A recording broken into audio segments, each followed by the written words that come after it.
তো ভিউয়ার্স, আশা করি সবাই ভালো আছেন, সুস্থ আছেন। আমরা শুরু করতে যাচ্ছি আমাদের টাঙ্গুয়ার হাওরের সিজন 2। তো আজকে আমরা আসলে একদমই একটা নতুন ট্যুর করতে যাচ্ছি।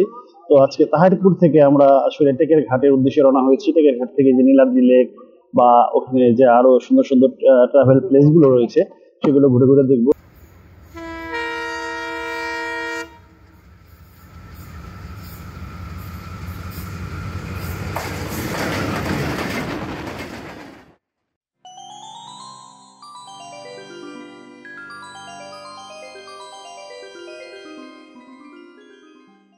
তো টেকের ঘাট যাওয়ার পর আমরা যে প্লেস গুলো রয়েছে সেগুলো ঘুরে ঘুরে দেখবো, বিশেষ করে নীলাদ্রি লেক, তারপর রয়েছে লাকমাছড়া ঝর্ণা, রয়েছে শিমুল বাগান, রয়েছে জাদুকাটা নদী। তো এই প্লেস গুলো খুব সুন্দর সুন্দর প্লেস রয়েছে, আমরা ঘুরে ঘুরে দেখবো। তো আমার সাথে অনেক বন্ধু বান্ধব রয়েছে, আপনারা দেখতে পাচ্ছেন। তো দেখার চেষ্টা করি সবাই। আসলে আমরা এই হাউস বোটটির উপরে, এটি আসলে একটু এক্সপেন্সিভ ট্যুর হতে চলেছে। তো এই মুহূর্তে যে এই ট্যুরটি যেটি হচ্ছে, সেই ট্যুরটির যে কস্ট, এটা জনপ্রতি 10,000-এর মতো পড়েছে। তো আমরা হাউস বোটটি নিয়েছি। তো আমি সবাইকে একটু ঘুরে ঘুরে দেখাচ্ছি আপনাদেরকে। তো এই যে আমাদের ফ্রেন্ডরা সবাই আছে এখানে। তো আর এই হাউস বোটটির নিচের অংশে এবং যা যা রয়েছে সেগুলো আপনাদেরকে ঘুরে ঘুরে দেখার চেষ্টা করছি। তো এই বোটটি হচ্ছে জলপ্রসাদ হাউস বোট। তো দেখুন, এটার ইন্টেরিয়র অনেক এক্সপেন্সিভ। এটি আসলে আমরা প্রায় 1.5 লাখ টাকা দিয়ে এই বোটটির ভাড়া নিয়েছি। জলপ্রসাদ এই সাইডটা, এটা আসলে বসার জন্য এখানে জায়গা রয়েছে। আর ভিতরের অংশটা ঘুরে ঘুরে দেখাচ্ছি। এই যে এটা হচ্ছে 3 জনের থাকার জন্য একটা কেবিন রয়েছে এখানে। এই যে কেবিন গুলো রয়েছে, তো এটা হচ্ছে বোটের ইনসাইড। তো দেখুন সবাই, বোটের ইনসাইডে সাউন্ড রয়েছে, ওয়াশরুম রয়েছে। সর্বোপরি সবকিছু মিলে বলা যায় যে এই যে হাউস বোটটি, এটিতে সর্বোচ্চ ফ্যাসিলিটিস রয়েছে এবং এটি অনেক এক্সপেন্সিভ একটি ট্যুর। আমরা এই সিজন 2টা করেছি একটু এক্সপেন্সিভলি এবং এই সবকিছু আপনাদেরকে ঘুরে দেখার চেষ্টা করছি। এখানে আমরা 16 জন এসেছি। 16 জনের জনপ্রতি 10,000 হিসাবে 1,60,000 টাকা দিয়ে এই বোটটি আসলে নেওয়া হয়েছে। তো সাথেই থাকুন এবং দেখতে থাকুন।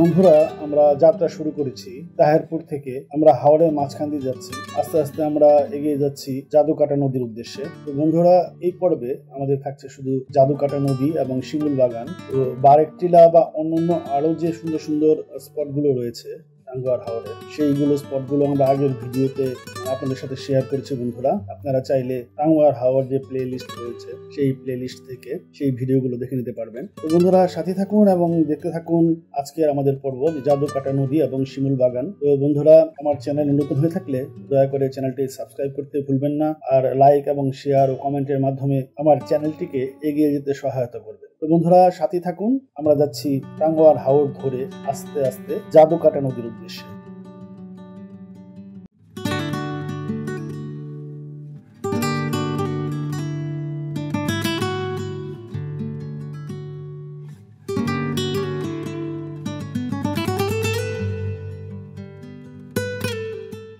তো বন্ধুরা, উপভোগ করুন টাঙ্গুয়ার হাওরের নান্দনিক সৌন্দর্য। তো আস্তে আস্তে আমরা আসলে এগিয়ে যাচ্ছি টাঙ্গুয়ার হাওর ধরে। তো বন্ধুরা, হাওর আসলে অপেক্ষাকৃত নিচু জমি, বর্ষাকালে পানিতে প্লাবিত হয়। এই পানির উৎস হচ্ছে আসলে রক্তি নদী।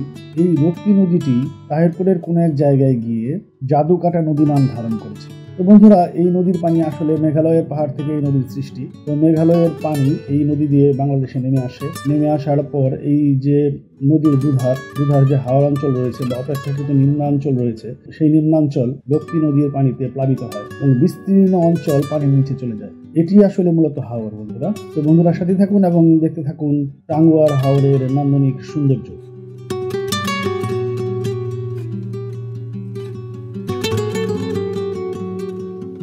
এগুলো হচ্ছে হিজল গাছ। হাওরের মাঝে এই গাছগুলো প্রচুর পরিমাণে দেখা যায়। এই গাছগুলো আসলে পর্যাপ্ত পরিমাণ পানি সহ্য করতে পারে। শুষ্ক মৌসুমে একদম যখন শুষ্ক মৌসুম থাকে তখন আসলে হাওরের পানি শুকিয়ে যায়, তখনও এই গাছগুলো থাকে, বেঁচে থাকে অবলীলায়। শুকনো জায়গাতেও এরা বাঁচতে পারে এবং পানি একদম উপর পর্যন্ত পানিতে ডুবে গেলেও এই গাছগুলো বাঁচতে পারে। তো এই গাছগুলোর বিশেষত্ব হচ্ছে বেশি পানিতেও এদের কোনো ক্ষতি হয় না, আবার পানি না থাকলেও এদের কোনো ক্ষতি হয় না। বন্ধুরা সাথে থাকুন এবং দেখতে থাকুন আমাদের আজকের পর্ব জাদুকাটা নদী হয়ে শিমুল বাগান।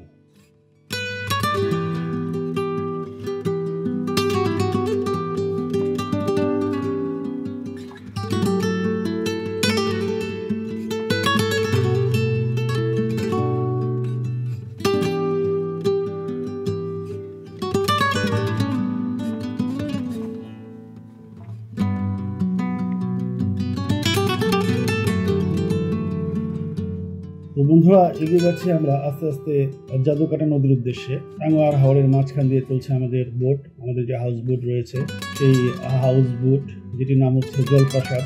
সেই হাউস বোটে আমরা এগিয়ে যাচ্ছি টাঙ্গুয়ার হাওর দিয়ে জাদুকাটা নদীর উদ্দেশ্যে। আসলে মূলত জাদুকাটা নদীর উদ্দেশ্যে না, আমরা ইতিমধ্যেই নদীর উপর দিয়ে যাচ্ছি, যেটি আসলে আপনারা মধ্যনগর থেকে দেখবেন। মধ্যনগর থেকে যে নদীটি আসলে টাঙ্গুয়ার হাওরের দিকে প্রবেশ করেছে সেটি আসলে রক্তি নদী, এবং সেই নদীটি এই অঞ্চলে এসে টাঙ্গুয়ার হাওরের কাছাকাছি এসে জাদুকাটা নদী নাম ধারণ করেছে। তো জাদুকাটা নদীর যে নান্দনিক সৌন্দর্য আছে এবং সেই জাদুকাটা নদীর যে বৈশিষ্ট্য এবং সেই জাদুকাটা নদীর যে কোথা থেকে নেমে এসেছে এবং তার যে উৎপত্তি স্থল, সেই বিষয়গুলো সম্পর্কে আপনাদের সাথে বিস্তারিত শেয়ার করব। তো বন্ধুরা সাথে থাকুন এবং দেখতে থাকুন আমাদের আজকের পর্ব টাঙ্গুয়ার হাওর হয়ে জাদুকাটা নদী।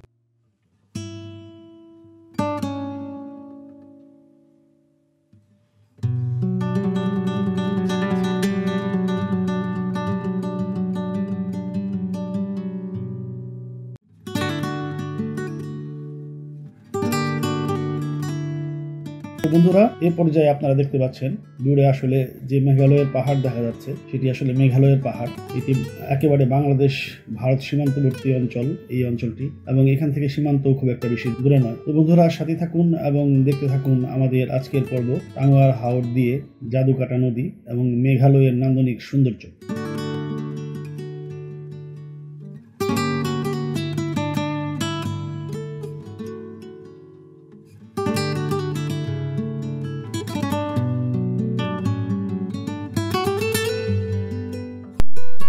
হাউস বোটের উপর থেকে উপভোগ করুন টাঙ্গুয়ার হাওরের অপরূপ নান্দনিক সৌন্দর্য। আমরা শুরু করেছি আসলে তাহিরপুর থেকে।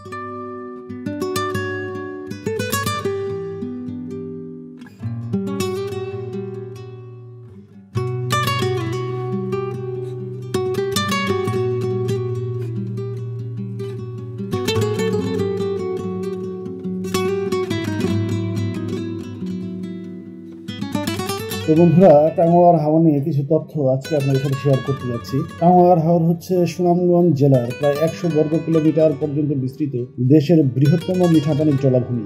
অথই পানি, জলাবন, নীল আকাশ, পাহাড় ও চোখ জোড়ানো সবুজ এই হাওরকে অপরূপ সাজে সাজিয়েছে। টাঙ্গুয়ার হাওরের মোট আয়তন 6,912 একর, তবে বর্ষাকালে এই হাওরের আয়তন বেড়ে যায় 20,000 একর পর্যন্ত। টাঙ্গুয়ার হাওরে প্রায় 140 প্রজাতির মাছ, 12 প্রজাতির ব্যাঙ এবং 150 প্রজাতিরও বেশি সরীসৃপের সমন্বয়ে জীব বৈচিত্র্য গড়ে উঠেছে। শীতকালে এই হাওরে প্রায় 250 প্রজাতির অতিথি পাখির বিচরণ ঘটে। টাঙ্গুয়ার হাওর থেকে ভারতের মেঘালয়ের পাহাড়গুলো দেখা যায়। মেঘালয় থেকে প্রায় 30টি ছোট বড় ঝর্ণা বা ছড়া টাঙ্গুয়ার হাওরে এসে মিশেছে। এই হাওরে একটি ওয়াচ টাওয়ার রয়েছে। পানি খুবই স্বচ্ছ হওয়ায় উপর থেকে হাওরের তলা দেখা যায়। টাঙ্গুয়ার হাওরে ছোট বড় প্রায় 46টি দ্বীপের মতো ভাসমান গ্রাম বা দ্বীপ গ্রাম রয়েছে।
তো টাঙ্গুয়ার হাওর কিভাবে যাবেন বন্ধুরা তার কিছু তথ্য আপনাদের সাথে শেয়ার করছি। দেশের প্রায় সব জেলা থেকেই সুনামগঞ্জে আসা যায়। সুনামগঞ্জ হয়ে টাঙ্গুয়ার হাওর যেতে চাইলে আপনাকে প্রথমে সুনামগঞ্জ জেলা শহরে আসতে হবে। প্রতিদিন ঢাকার সায়দাবাদ বাসস্ট্যান্ড থেকে মামুন ও শ্যামলী পরিবহনের বাস সরাসরি সুনামগঞ্জের উদ্দেশ্যে ছেড়ে যায় এবং মহাখালী থেকে ছেড়ে যায় এনা পরিবহনের বাস। এসব নন এসি বাসে জনপ্রতি টিকিট কাটতে 820 থেকে 850 টাকা লাগে আর সুনামগঞ্জ পৌঁছাতে প্রায় 6 ঘন্টা সময় লাগে। সিলেটের কুমারগাঁও বাসস্ট্যান্ড থেকে সুনামগঞ্জ যাবার লোকাল ও সিটিং বাস আছে।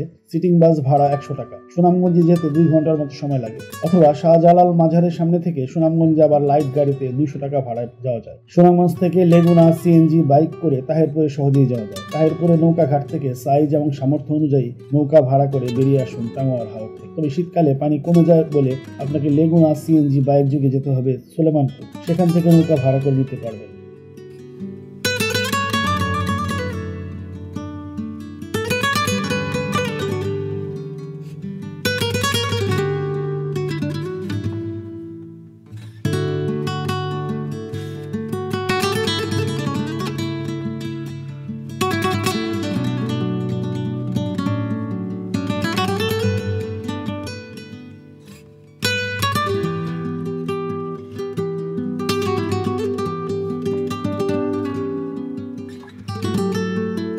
তো বন্ধুরা আস্তে আস্তে আমরা প্রবেশ করছি জাদুকাটা নদীতে।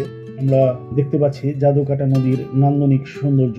তো বন্ধুরা সাথে থাকুন এবং দেখতে থাকুন আমাদের আজকের পর্ব জাদুকাটা নদী এবং শিমুল বাগান।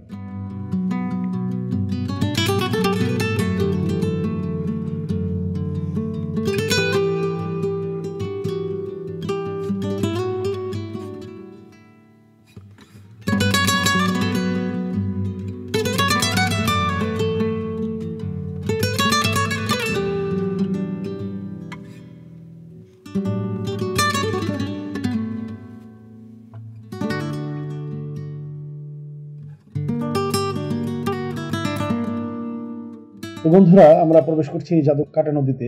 উপভোগ করুন জাদুকাটা নদীর নান্দনিক সৌন্দর্য।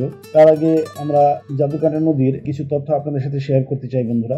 জাদুকাটা নদী বাংলাদেশের উত্তর পূর্বাঞ্চলের সুনামগঞ্জ জেলার একটি উল্লেখযোগ্য নদী। এটি বাংলাদেশ ও ভারতের মধ্যে একটি আন্তঃসীমান্ত নদী। এই নদীর উৎপত্তি ভারতের খাসিয়া ও জৈন্তিয়া পাহাড়ে। সেখান থেকে এটি সুনামগঞ্জের বিশ্বম্ভরপুর উপজেলা দিয়ে বাংলাদেশে প্রবেশ করেছে। নদীটি আঁকাবাঁকা পথে প্রবাহিত হয়ে জামালগঞ্জ উপজেলার কাছে নয়া সুরমা নদীর সাথে মিলিত হয়েছে। বন্ধুরা জাদুকাটা নদীর দৈর্ঘ্য প্রায় 37 কিলোমিটার এবং গড় প্রস্থ প্রায় 57 মিটার। নদীটি সর্পিলাকার পথে প্রবাহিত হওয়ার কারণে এর সৌন্দর্য আরো বৃদ্ধি পেয়েছে।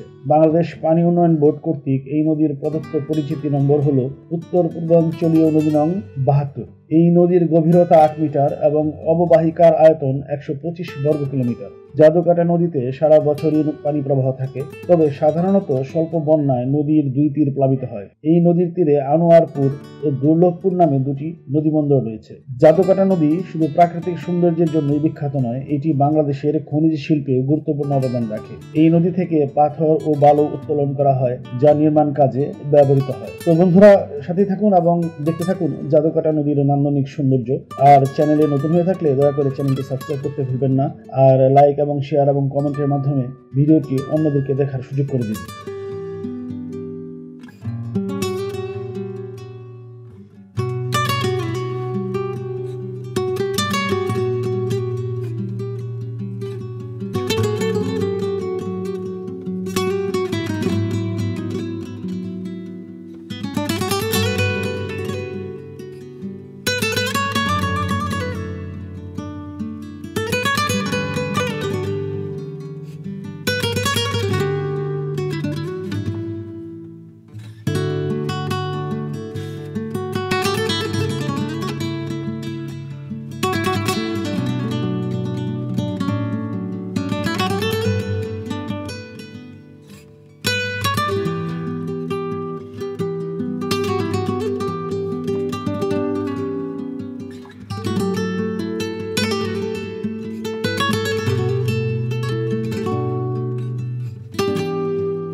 তো বন্ধুরা, আপনারা দেখতে পাচ্ছেন শিমুল বাগান। তো শিমুল বাগানের নান্দনিক সৌন্দর্য আপনাদের সাথে শেয়ার করছি।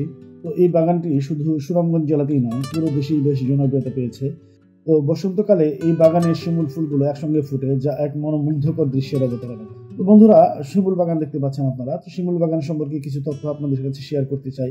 তো বাগানটি আসলে সুনামগঞ্জ জেলার তাহিরপুর উপজেলার মানিগাঁও গ্রামে অবস্থিত। এটি জাদুকাটা নদীর তীরে, একেবারে জাদুকাটা নদীর তীরে অবস্থিত, যা আপনারা দেখতে পাচ্ছেন। এই বাগানে প্রায় 3000 শিমুল গাছ রয়েছে, যা বসন্তকালে লাল ফুলে ছেয়ে যায়। শিমুল ফুলের রক্তিম আভা ও চারপাশের প্রাকৃতিক সৌন্দর্য এখানে আসা দর্শনার্থীদের মন জয় করে নেয়।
তো বন্ধুরা, জাদুকাটা নদীর আদি নাম রেণুকা।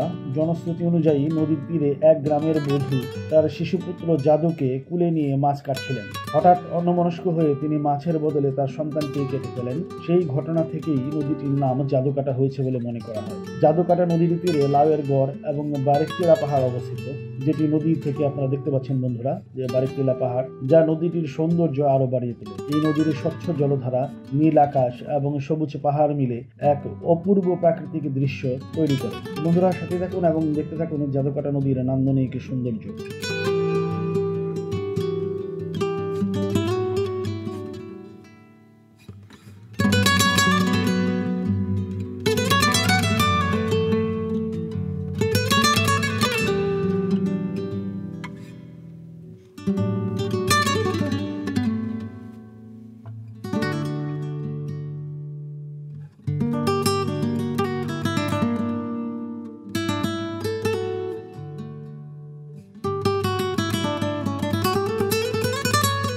তো বন্ধুরা, সাথে থাকুন এবং দেখতে থাকুন আজকের পর্ব। আমরা ইতিমধ্যে একদম আজকের পর্বের শেষ পর্যায়ে চলে এসেছি। আপনারা উপভোগ করছেন জাদুকাটা নদীর নান্দনিক সৌন্দর্য। বন্ধুরা, সবাই ভালো থাকুন, সুস্থ থাকুন। দেখা হচ্ছে অন্য কোনো পর্বে। সবাইকে অসংখ্য ধন্যবাদ।